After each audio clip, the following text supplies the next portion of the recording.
네, 이번 시간에는 공통수학 1을 진행을 나가는데 그 중간에 2차 방정식과 2차 함수의 관계를 이제 배울 거거든요. 근데 거기에 앞서서 우리가 중학교 때 배웠었던 2차 함수에 대해서 좀 정리를 할 시간이 필요할 것 같아가지고 이렇게 좀 마련을 했습니다. 그래서 2차 함수 중3 내용을 한번 제일 필요한 부분들만 모아가지고 정리를 해봤으니까 들어보면 좋을 것 같아요. 네, 먼저 제일 처음 우리가 이차 함수를 봤을 때 어떤 그 식의 모양을 배우게 되면 y는 ax 제곱의 형태를 배우게 됩니다. 이때 a는 0이 아니어야겠죠? 네, 그래야 이차 함수니까. 근데 이 이차 함수 y는 ax 제곱의 형태에서 이차 함수가 그래프가 어떻게 생겼는지를 제일 처음 배우게 됩니다. 그래서 이런 식으로 우리 왼쪽과 오른쪽 완벽하게 대칭인 포물선 형태의 그래프라고 우린 이차함수 이렇게 생겼다 배웠는데, 자, 중요한 건 여기 있는 이 A의 역할입니다. 이 A의 역할이 A가 어떻게 됐을 때 A가 0보다 클 때는 지금 그려진 빨간색 그래프와 같이 아래로 볼록이다. 이거 무슨 볼록? 아래로 볼록. 이런 표현을 썼었죠. 네. 그 다음에 A가 0보다 작은 그래프는 X축 대칭이 된다고 했었죠. 자, 그렇게 돼서 얘는 A가 0보다 작을 때 이걸 뭐라고 불러요? 위로 볼록이다. 볼록이 아니, 볼록이죠. 아래로 볼록, 위로 볼록. 자, 이 말을 좀 헷갈려하는 애들이 있어요. 아래로니까 아래로 이렇게 볼록 튀어나왔다. 위로 볼록, 위로 이렇게 볼록 튀어나왔다. 해서 위로 볼록입니다. 보통 이렇게 가장 기본 형태는 y는 ax 제곱인데, 자, 여기서 우리 몇 가지를 좀 짚고 나갔었죠. 첫 번째 뭐였냐면 꼭지점이 무엇이냐. 자, 꼭지점 뭐였어요? 꼭지점 여기 변곡점이라고 하죠. 그러니까 아래로 내려가다가 위로 올라가는 그 순간, 위로 올라가다가 아래로 내려가는 그 방향 전환이 생기는 그 순간, 그거를 우리는 꼭지점이라고 하고, 가장 기본 형태로는 어디서 시작한다? 0,0에서 시작을 한다고 했었어요. 그리고 또 이제 A의 성격은 하나 얘기를 했었지만, A가 0보다 클 때와 0보다 작을 때 그래프의 모양이 달라진다 했었지만, 또 하나가 있어요. 즉 뭐였냐면 A의 절대값이 클수록 어떻게 된다? 폭이 좁아진다. 요렇게까지 배웠었습니다. 근데 요거를 이제 조금 외우기 힘들어하는 애들이 있어서 제가 어떻게 좀 얘기를 해줬냐면, A의 절대값이 크다라는 거는 뭐라고 하냐면 운동 시간이 많을수록이라고 생각하면 돼요. 많을수록. 자, 여러분들 운동 많이 하면 어떻게 돼요? 아주 홀쭉해지죠. 네, 다이어트 하려는 사람들은 운동을 많이 합니다. 왜? 그만큼 살이 빠지니까 홀쭉해지잖아요. 그럼 그래프도 어떻게 된다? 홀쭉해진다. 근데 운동 시간이 적어져. 막 그 숫자가 절대값이 적습니다. 그럼 어떻게 돼요? 움직이지 않는 만큼 살이 뒤룩뒤룩 찌겠죠. 그죠? 그래서 우리가 이걸 A의 절대값을 운동 시간에 조금 대입해가지고 생각을 해보면 그래프가 홀쭉해지고 뚱뚱해지고 이렇게 그 폭이 넓어지고 이런 것들을 좀 금방 쉽게 기억을 할 수 있을 겁니다. 네, 여기 좀 대입을 해주면 좋겠고, 근데 그래프가 y는 ax 제곱 이 상태로 그대로 있지는 않았었죠. 어떻게 됐어요? 모양의 변화를 줬어요.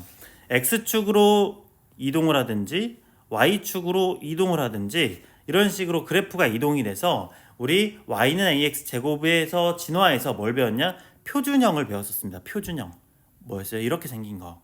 y는 a x-p의 제곱 플러스 q의 형태의 그래프를 배웠었죠. 한번 그려보겠습니다. 자, x축, 그다음에 y축. 이렇게. 그리고 삐뚤어졌네. y축. 자, 그래서 원래는 이렇게 있었던 그래프죠. 이런 식으로 0,0에 이렇게 찝혀져 있었던 그래프였어요. 이렇게. 그죠? 근데 얘가 자, x축으로 조금만 더 이동합시다. x축으로 플러스 p만큼, 그리고 y축으로 플러스 Q만큼 이동하게 되니 그래프가 어떻게 되냐? 자, 이 꼭지점이 여기로 이동한 겁니다. 그러면은 이렇게 얘기를 했고, 자, 이 그림은 평행 이동이라고 했어요. 그러니까 그래프의 모양은 변화 없이 그 모든 점들이 X축으로 P만큼 Y축으로 Q만큼 이동을 해서 그 모양 그대로 자리만 이동했다 해서 이걸 뭐라고 불렀었냐? 평행 이동이라고 했습니다. 평행 이동. 알겠죠? 자, 그래서 이 꼭지점의 변화가 생기게 됐는데요. 첫 번째, 자, 꼭지점 어떻게 변했어요? 원래 0,0에서 뭘로? P, Q로 변동이 됐었죠. 그러니까 여기에 부호 반대인 숫자가 x축의 그 꼭지점의 x좌표였고, 그리고 Q 이 상태 그대로가 그 꼭지점의 y좌표였다. 이해됐죠? 자, 그 다음에 이 그래프를 볼 때 우리가 또 뭐도 봤었냐면 축도 봤어요. 축의 방정식이라고 불렀었죠. 축의 방정식 기억나나요? 자, x는 뭐였어요? P꼴. 자, 여기에 지금 P의 좌표입니다. 여기가 P, Q니까 여기에 X좌표가 뭐예요? P잖아요. 그럼 축이라는 건 뭐였어요? 꼭지점을 이렇게 지나가게 되는 이 수직선 그래프가 바로 X는 P라고 축의 방정식이었습니다. 기억나나요? 근데 이 축의 방정식을 우리가 식만 보고 판단을 할 수가 있었는데 뭐였냐면, 자, X는 마이너스 2A분의 B의 식이었어요. 그죠? 그래서 우리가 여기에서 이 축의 방정식이 Y축을 기준으로 오른쪽에 있으면, 축이 오른쪽에 있으면 뭐였어요? A와 B의 부호가 어땠어? 오른쪽에 있으려면 달라야 했어요. 자, 그리고 Y축 기준 어디 쪽? 왼쪽에 있게 된다면 A, B의 부호가 어때야 돼요? 같아야 됐었죠? 그 이유가 뭐였어요? 자, 한 가지 좀 빠뜨리는 얘기가 있었는데 뭐였냐면, 여기에서 말하는 A와 B라는 거는 기본식 있죠? Y는 AX 제곱 더하기 BX 플러스 C, 이거 일반형이라고 하는 이 2차 함수의 모양에서 A와 B를 갖다가 쓴 겁니다. 알겠죠? 근데 지금 왜 1번처럼 Y축 기준 오른쪽에 있을 때 A, B의 부호가 달라야 되냐면, 자, 봐봐요. Y축 기준 오른쪽에 있다라는 건 그 축의 그 X는 뭐의 숫자가 양수라는 거예요. 양수. 0보다 지금 오른쪽에 있잖아요. 그쵸? 그러려면은 얘가 뭐가 돼요? 양수가 되려면 A가 하나가 음수고 B가 양수면 여기 마이너스와 만나서 뭐가 돼요? 양수가 되잖아요. 그쵸? 그리고 Y축 기준 왼쪽에 있으면 0보다 왼쪽에 있다는 거잖아요. 그쵸? 그럼 뭐예요? 음수라는 겁니다. 축이. 음수의 위치에 있다. 그러면 X는 마이너스 2A분의 B에서 마이너스 2A분의 B가 뭐가 돼야 돼요? 얘가 음수가 돼야 되잖아요. 그럼 이 마이너스를 살리기 위해선 A와 B가 둘 다 음수여서 이 마이너스를 살려두던지, 플러스여서 이 마이너스를 살려두던지 해서 이 살려두던지 해가지고 부호가 같아져야 된다라는 겁니다. 이해됐나요? 네. 그래서 Y축 기준 오른쪽, Y축 기준 왼쪽에 따라서 A, B의 부호가 달라졌었다는 점. 이걸 가지고 우리가 그래프를 좀 해석을 했었던 문제들이 있었는데, 네. 이런 것들을 우리가 지식을 확실하게 가지고 있어야만, 이런 기본 지식을 확실히 가지고 있어야만 고등학교 때 이 2차 함수 부분에서 흔들리지가 않습니다. 알겠죠? 자, 그래서 이 표준형에 대해서 한번 얘기를 해봤고, 자, 세 번째 일반형이죠. 밑에 보여지는 이 일반형을 생각을 해보면, 자, 봐봐요. 보세요. Y는 AX제곱 더하기 BX 플러스 C. 여기서 제가 말하고 싶은 건 무엇이냐면, 이 A, B, C의 역할이 다 있었다라는 겁니다. 자, 보세요. A는 무슨 역할을 해요?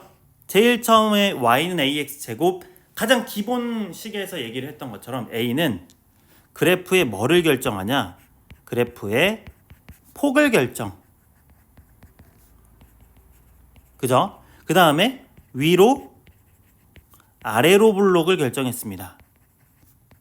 맞죠? 결정. 자, 그 다음에 이 C는 무엇이었냐? C는 무엇을 결정했냐? 얘는 y절편입니다. y절편을 얘기했었죠? 그래서 뭐 어떤 식을 보고 이 일반형 모양의 식을 보고서 예를 들어 y는 x제곱 마이너스 2x 플러스 1이다. 여기서 y절편을 구해라 하면 이것만 보고서 0,1입니다. 이렇게 썼던 거 기억나죠? 네, 일반형에서는 이걸 얻을 수 있었고, 그 다음에 여기에서 a와 b의 역할이 무엇이었냐? a와 b의 역할, 여기 얘네의 공동 역할이 무엇이었냐? 공동 역할이 무엇이었어요? 그래프에 뭐에 관여했어요? 축에 관여를 했었잖아요. 축. 여기. 그죠? 여기는 이 A와 B가 지금 보고 있는 이 일반형. 여기 일반형의 그래프의 A, B라는 거. 그래서 요 일반형에서 A, B, C의 역할을 명확하게 알고 있어야 또 문제를 풀 때 내가 머리에 담고 있는 것들을 가지고 문제를 푸는 거기 때문에 하나하나 꺼낼 수 있는 능력이 생긴다. 알겠죠? 이것도 외워놔야 됩니다.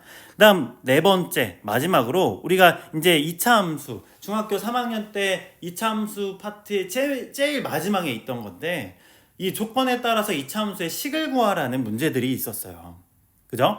첫 번째 총 4가지 유형의 문제가 있었는데 대략적으로 세분화하면 6가지 정도가 있습니다. 근데 크게 보면 이렇게 4가지가 있는데 자, 꼭지점이 주어질 경우 꼭지점 P와 Q가 주어질 경우 우리는 이걸 어떻게 구했었냐? 무슨 식을 가지고 생각을 했냐? 표준형을 가져다 썼습니다. y는 ax-p의 제곱 플러스 q. 왜? 여기에다가 이 p와 q를 그냥 집어넣게 되면 식이 절반쯤 완성이 돼버립니다.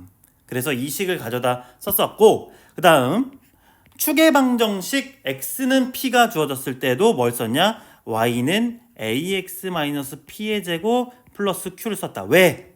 이 p가 여기 그냥 집어넣기만 하면 어느 정도 또 식이 완성이 되거든요. 그럼 그렇게 완성을 시키고 나머지 주어진 조건들을 활용해 가지고 식을 완성을 시켰었죠.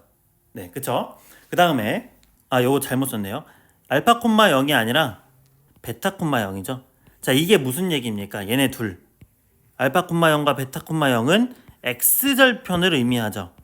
x절편이 2개죠. 2차 함수 같은 경우에는. 왜 그래요? 자, 이렇게 식이 있으면 x축이 있고 y축이 있으면 그래프가 이런 식으로 x축을 지나간 점이 2개 생긴다. 안 지나가면 아예 안 지나가거나 또는 꼭지점 하나에서 찍히거나 이런 경우가 있기 때문에 이런 애들을 이제 x절편이 주어지게 되는데 x절편이 주어질 때는 우리가 식을 어떻게 만들었었냐면 어제 개념에서 배웠었는데 y는 a x-알파 x-베타입니다. 여러분들 고등학교 때 이거 많이 사용합니다. 요거 잘 기억해 주세요. 자, 그래서 요거 그 세 번째는 x절편이 주어질 때는 이 식을 많이 쓰게 되고, 그 다음 마지막으로 세 점의 좌표가 아무거나 주어졌어요. 이 2차 함수 그래프가 이 세 점을 다 지난대요. 그러면 y는 ax 제곱 더하기 bx 플러스 c라는 일반형을 가져다 썼습니다.